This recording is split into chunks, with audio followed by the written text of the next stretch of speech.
Je m'appelle Denis Mukwege. Je viens d'un pays le plus riche de la planète. Pourtant, le peuple de mon pays est parmi les plus pauvres du monde.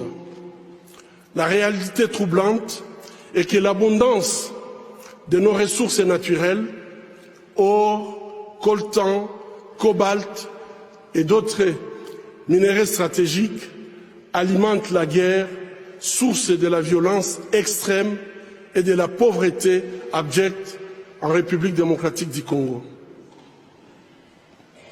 Nous aimons tous les belles voitures, les bijoux, les gadgets. J'ai moi-même un smartphone.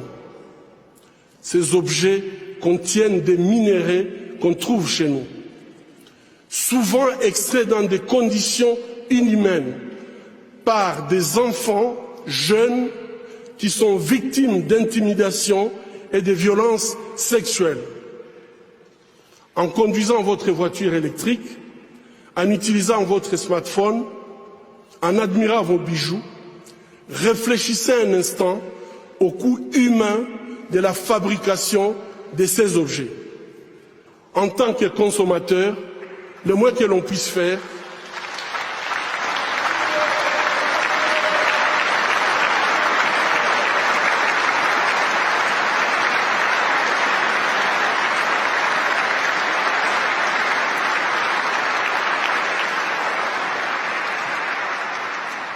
en tant que consommateur, le moins que l'on puisse faire est d'insister que ces produits soient fabriqués dans le respect de la dignité humaine. Fermer les yeux devant les drames, c'est être complice. Ce ne sont pas seulement les auteurs de violences qui sont responsables de leurs crimes, mais aussi ceux qui choisissent de détourner les regards. Mon pays est systématiquement pillé avec la complicité des gens qui prétendent être nos dirigeants.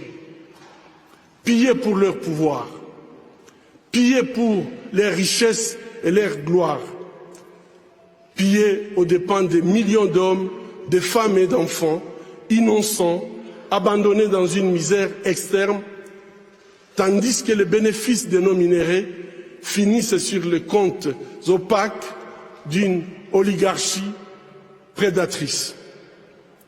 Cela fait 20 ans, jour pour jour, qu'à l'hôpital de Panzi, je vois les conséquences de cette mauvaise gouvernance de mon pays. Bébés, filles, jeunes femmes, mères, grand-mères, et aussi les hommes et les garçons violés de façon cruelle, souvent en public, en collectif, en insérant du plastique brûlant ou en introduisant des objets contondants dans leur partie génitale. Je vous épargne des détails.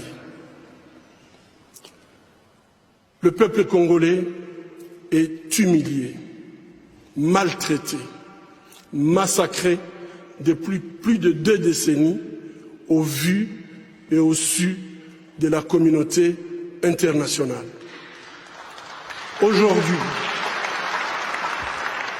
Aujourd'hui, grâce aux nouvelles technologies d'information et de la communication, plus personne ne peut dire « je ne savais pas ». Avec ces prix Nobel de la paix, j'appelle le monde à être témoin et je vous exhorte à vous joindre à nous pour mettre fin à cette souffrance qui fait honte à notre humanité commune. Les habitants de mon pays ont désespérément besoin de la paix.